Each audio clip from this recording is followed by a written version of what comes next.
ভাইরা রে, যেই মাত্র মাওলা আলী এই কথাটা শুনলেন যে এটা হলো কারবালার মাঠ, সেই মাত্র মাওলা আলী শুনছে। মাওলা আলী শোনার পরে মাওলা আলী হঠাৎ করে ঘোড়া থেকে নেমে গেলেন। মাওলা আলী দুইটা চক্ষু বায়া বায়া পানি পড়তেছে। মাওলা আলী চিৎকার মাইরা মাইরা কাঁদতেছে রে বাবা। মাওলা আলী ঘোড়া থেকে নাইমা হাতের মধ্যে একটা যাই নামাজ লইছে। চিৎকার মেরে মহব্বতে বলতে পারবেননি আল্লাহু আকবার। এবার মাওলা আলী এরকম ভাবে সুন্দর করে ঘোড়া থেকে নাইমা এরকম ভাবে মাওলা আলী যাই না মাসটা বিছাইলেন, নামাজের মুসল্লাটা বিছাইলেন। নামাজের মুসল্লা বিছায়া মাওলা আলী এই কারবালার প্রান্তরে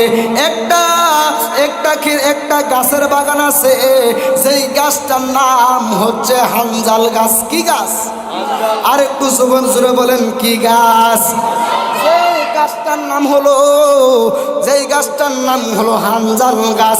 এই গাছটার পাশে আমার নবীজি মাওলা আলীরে বলছিল, আমার নবীজি এই হানজাল গাছের পাশে ইমাম হুসাইন শাহাদাত বরণ করব।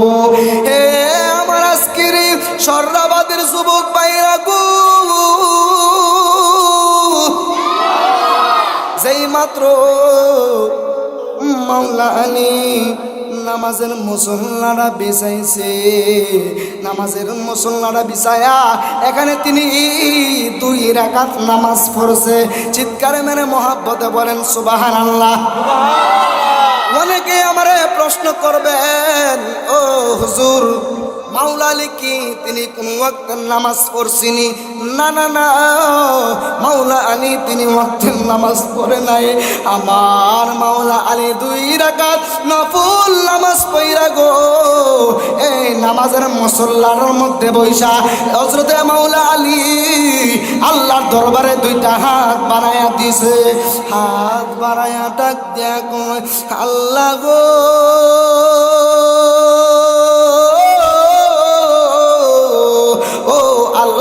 মাবুদ আল্লাহ গো, আমি তোমার মাসুক। মাসুককে জানেননি? মাসুক হচ্ছে আমার নবী। মাওলা আলী ডাক দিয়া বলতেছে, ও আমার আল্লাহ গো, আমার মাসুক নবীর জবান থেকে আমি শুনছি এই কারবালার ময়দানে হানজাল গাছের পাশে আমার কলিজার টুকরা ইমাম হুসাইন শহীদ হইব।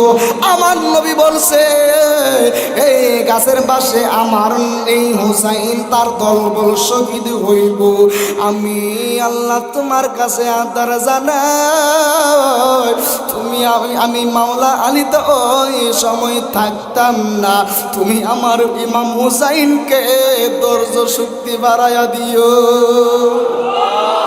আর একটু জবান খুলে বলেন না সুবহানাল্লাহ।